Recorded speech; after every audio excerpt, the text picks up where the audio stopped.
कितनो प्यार करी लेकिन घरे घरे घुमावे वाला मत करो। ए पहुनाई वो पहुनाई मत घुमा। हाँ काहे कि जमाना खराब बा, समय के हिसाब से इंसान का चले के चाहिए। आज 100% ऐसा का हो रहल बा त एकरा पर ध्यान गार्जियन जब टाइट हो जाई लोग कहता जे हम का करी, हम लइका मानता कुछ कोहम त जाके कहीं रेल के लाइन में डूब जाई। हां ना तो नदी में कट जाई। हां त डरे कुछ कहत नहीं। ऐसे डेराई जो लोग गार्जियन में टाइट रहे, खूंटा टाइट रहे ना तो बछरू कूदेला। ऐसे कवि साहब कहते हैं आई समय आई बारात के सभे विचार कर रहल बा जे का कइल जाओ कि नदहा पर बैला बांधल बा पगहा खूब खिंचावत बा घास भूसा अछैत के हुले बिना लगावत बा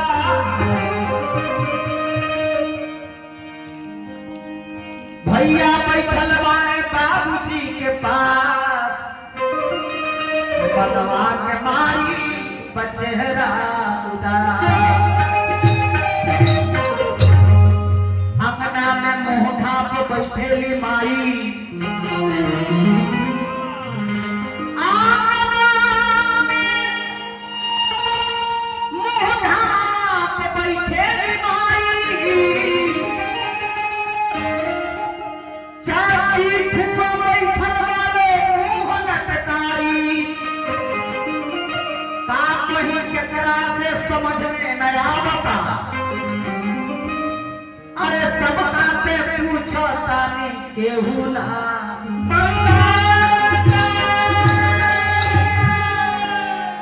सबका से लड़की पूछो तारी करे भोल गाजा बाजा बाजत रहो अब काहे बुझाते जे सांप सुंगल बा केहू ने के कुछ बोलो ना बजे बाजता ना कहीं कोनो हम जाम लोकता का बात बा कि सखी एक अइली दिहली बतिया बताई जौन लड़की के विवाह होला वो लड़की के सखी लोग रात भर नींद न पड़ला काहे कि कब विदाई हो जाए कहीं नींद पड़ी तो चल जाइए भेंटो ना हो सखी एक अइली दिहली बतिया बताई सुनाए बबुनी बात बा सफाई तोहरा कवनवा के दिनवा धराइल बा अब के तोहरा बाबूजी का बतिया बुझाइल बा तोहरा सजनवा में बाई गो खराबी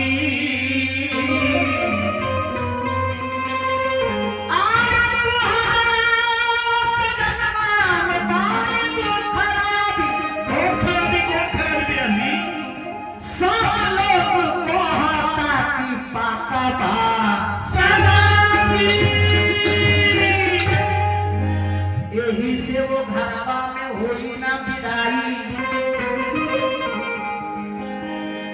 यही से वो अरे घरवा में होई ना विदाई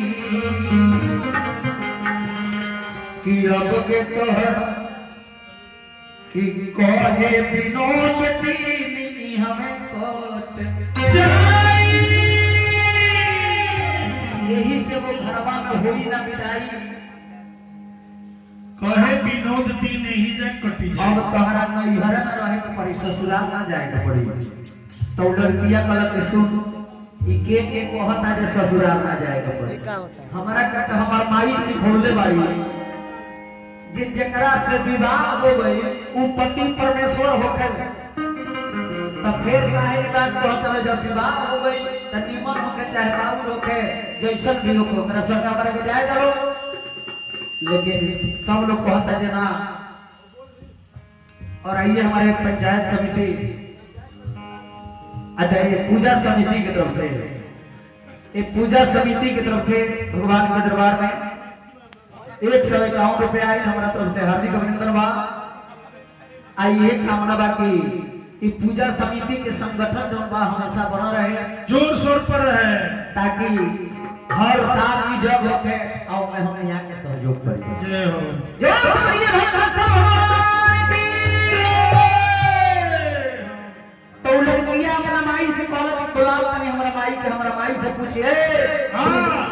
किशोर भाई लड़कियां क्या कहती है कैसे कहती है कि सैया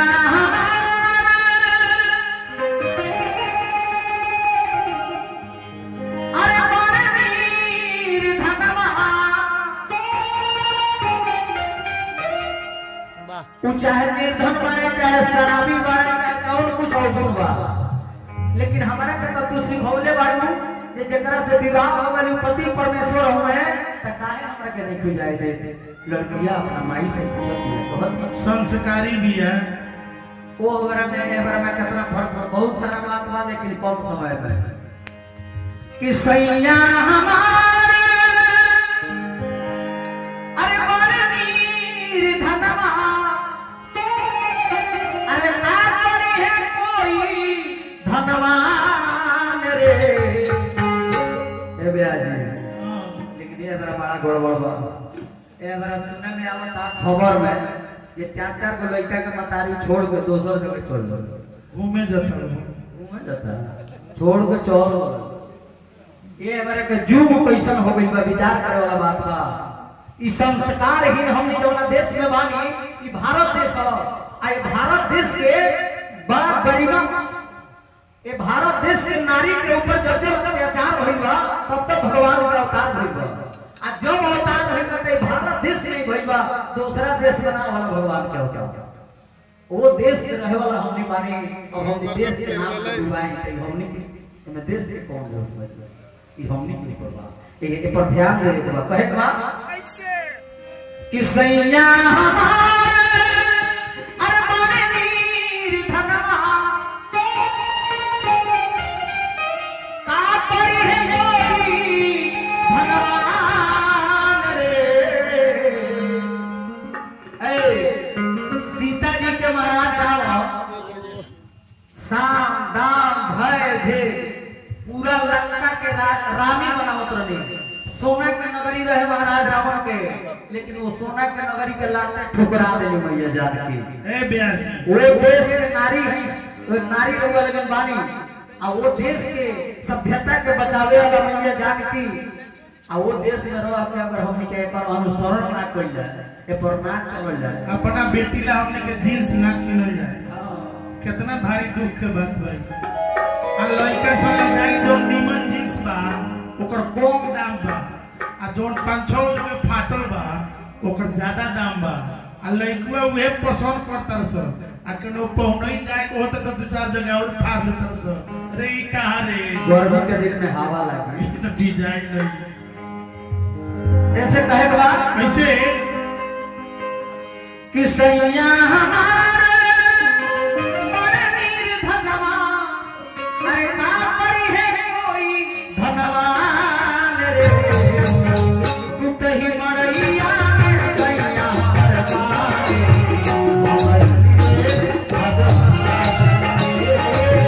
तू कहीं मरैया सैया हमारे सैया हमारे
कहीं की संस्कार सभ्यता संस्कृति के अंदर कुछ बात हुई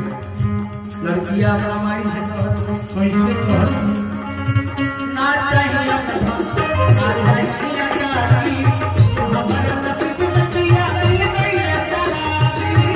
हमारे नसीब में दिया नहीं शराबी हमारे नसीब में दिया नहीं शराबी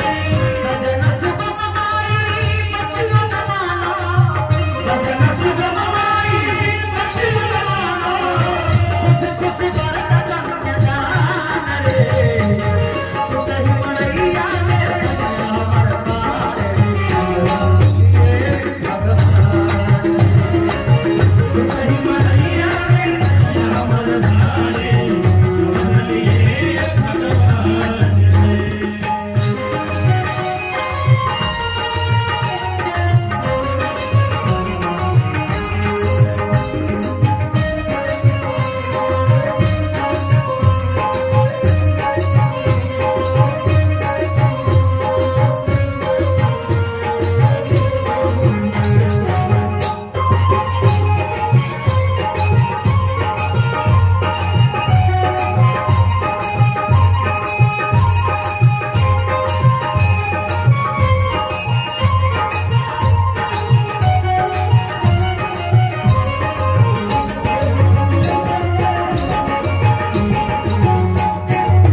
हम अपना पति के साथ में दुख सुख दोनों बांटो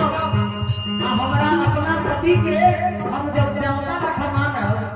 तो वो हमारा लक्ष्मी जी ना मानिए जरूर मानिए हमने अपना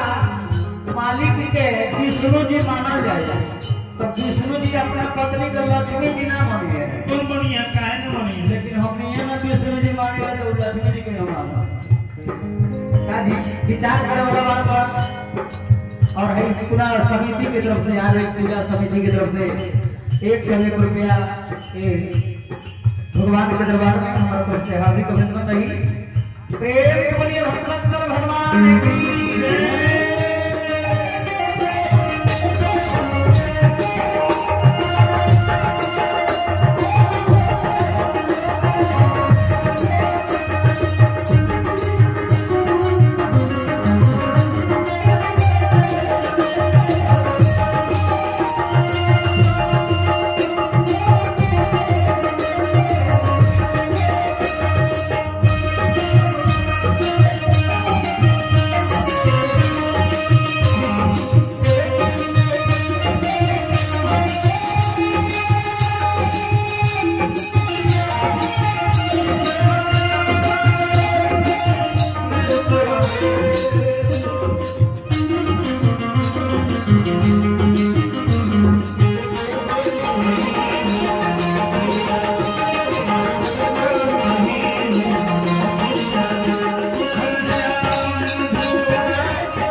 स्टेशन पे चल गई हम अरे अगर ओकरा में एगो कोनो अवगुण बा ते जेकरा में गुण होला ओकरा में अवगुण होला लड़कियां अपना माई से कहल सूर्य भगवान में प्रकाश बा कितना गर्मी लागत है हमरा सबे बेचैन बा गर्मी से प्रकाश देते नहीं तो गर्मियों बा ऐसे से तरह तरह के प्रमाण दे रहल बानी आयंत में वहां के कहानी विधि के विधान आलोचना कराई भोले कोई बात में कई सब लिखाई विधि के विधान आलोचना कराई भोले कोई बात में कई सब लिखाई बात में कई सब लिखाई पर हम कटाई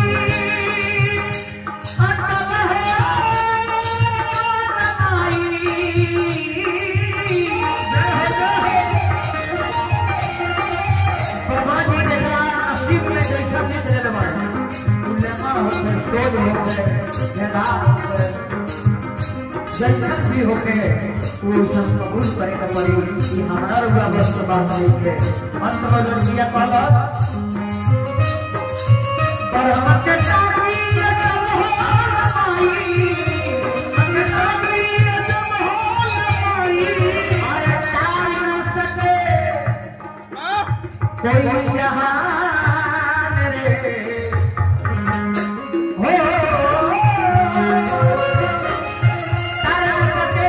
इंसान रे कहिया से कहिया